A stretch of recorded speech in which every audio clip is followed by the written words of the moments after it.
समय पहले एक पुराना घर था। उस घर की चौकीदारी अंजया नामक एक बूढ़ा आदमी करता था। अंजया अपने पोती शिरीषा के साथ रहता था। उन दोनों के अलावा और कोई नहीं था। अंजया बहुत मेहनत करता था। उम्र बढ़ने के कारण वो और कोई काम नहीं कर पाता था। लेकिन उस गांव के लोग अंजया की चौकीदारी के बारे में अजीब तरह की बातें करते थे। अरे अंजया, घर पे बैठो ना, कम से कम 4 लोगों के बीच में तो रहोगे। उस पुराने बंगलो के लिए क्या ही काम करोगे? भूत वूत घुस गया तो? अरे हम कहाँ भाग सकेंगे बाबू। ऐसे उसे सारे गांव वाले बहुत बुरा कहते थे। इतना ही नहीं, अंजया की पोती के साथ कोई नहीं खेलता था। आज तुम पाठशाला क्यों नहीं आई पूजा? तुम्हारे बगल में बैठने के कारण मेरे माँ बाप मेरा पाठशाला ही बदल दे रहे हैं। हाँ, कम से कम साथ में खेलेंगे ना। बाप रे, माँ मार ही डालेगी मुझे। ऐसे अपमानों के साथ ही अंजया और शिरीषा कई साल बताते हैं। एक दिन जब अंजया अपमान सहन ना करने के वजह से रो रहा था, उसे बंगलो के अंदर से पायल की आवाज सुनाई देता है। अचानक उसे ऐसी आवाजें सुनाई देने पर तुरंत उठ के बंगलो की ओर देखता है। वो पायल की आवाज और कदम उसके ही ओर बढ़ते हुए सुन के कांपने लगता है। कांपते हुए अंजया को एक लड़की का आवाज सुनाई देता है। अंजया, मैं इसी घर का मालकिन गोपी लीला हूँ। इतने साल मेरे घर की देखभाल करने के लिए धन्यवाद। मुझे पता है कि तुम इस घर की चौकीदारी करने के लिए कितने अपमान सह रहे हो। माता, क्या आप सच कह रहे हो? लेकिन मुझे सिर्फ आपका आवाज सुनाई दे रहा है। आप दिख नहीं रहे हो। आप क्या भूत हैं? क्या आप मुझे मार देंगे? अंजया, नीचे तो देखो। ऐसे उस आत्मा के कहने पर जब वो नीचे देखता है तो सिर्फ उनके पैर दिखते हैं। वो पैर दिखने में बहुत ही सुंदर थे और पायल से सजे हुए थे, मगर सिर्फ उनके पैर दिखने के कारण अंजया दंग रह जाता है।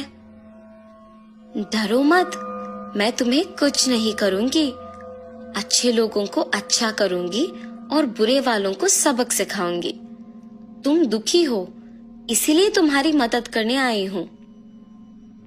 उसकी बातें सुनकर डर के मारे अंजया कहता है, माता, पहले से ही गांव में सारे लोग यही सोच रहे हैं कि हम में भूत घुसा है। लगता है कि आप वो बात सच करने वाली है। हमें आपकी सहायता की कोई जरूरत नहीं है। कृपया मुझे छोड़ दीजिए। ये कह के रोता है। जब वो आत्मा कहती है, ठीक है, मैं अपने पायल यहीं पे छोड़ रही हूँ। ये अपने पोती को बांधो, सब अच्छा ही होगा।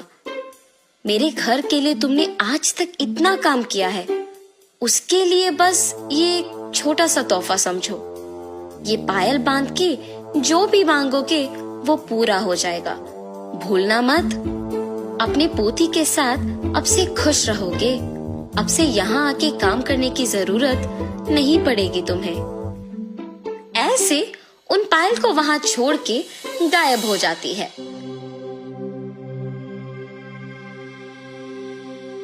अंजया उन्हें लेकर घर जाता है। घर पहुंच के अंजया सोच में पड़ जाता है कि पोती को कैसे समझाएगा ये बात।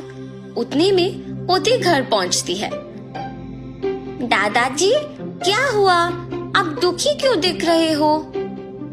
शिरीषा, मैं तुम्हें एक बात बताऊंगा, मगर तुम्हें डरना नहीं है, ठीक है? ऐसे शिरीषा को सब कुछ बताते हैं।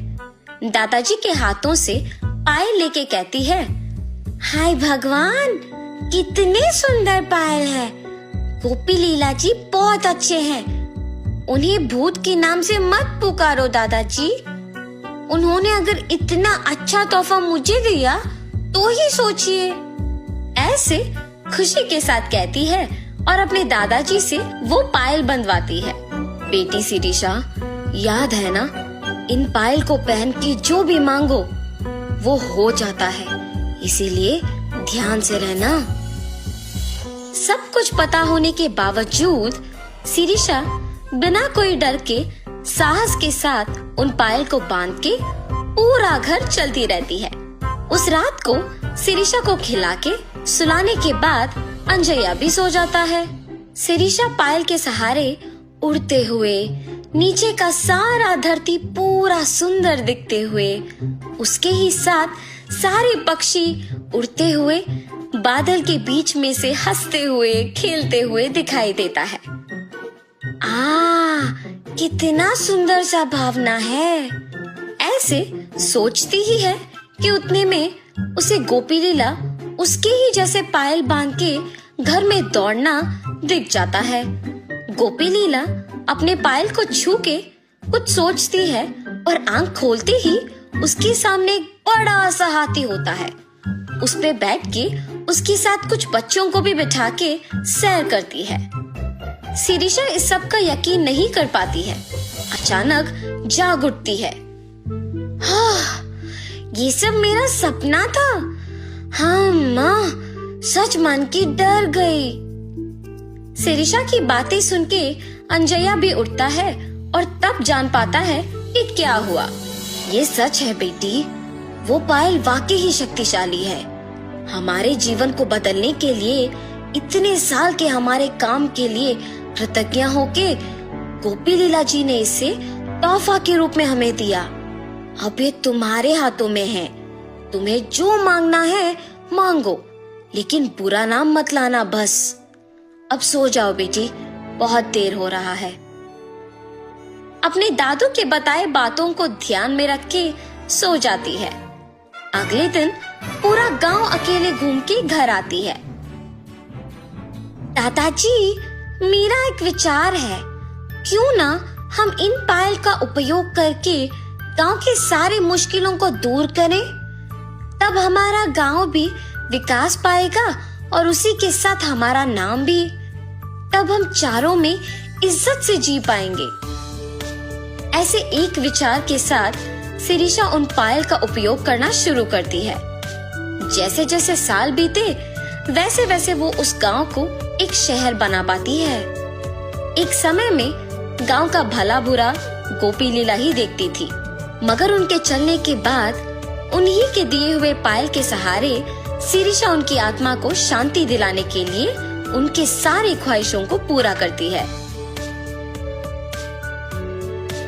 इतना ही नहीं, अंजया के परिवार के सारी मुसीबतों को दूर करके शिरीषा के वचन के अनुसार ही सभी के समान जीते हैं।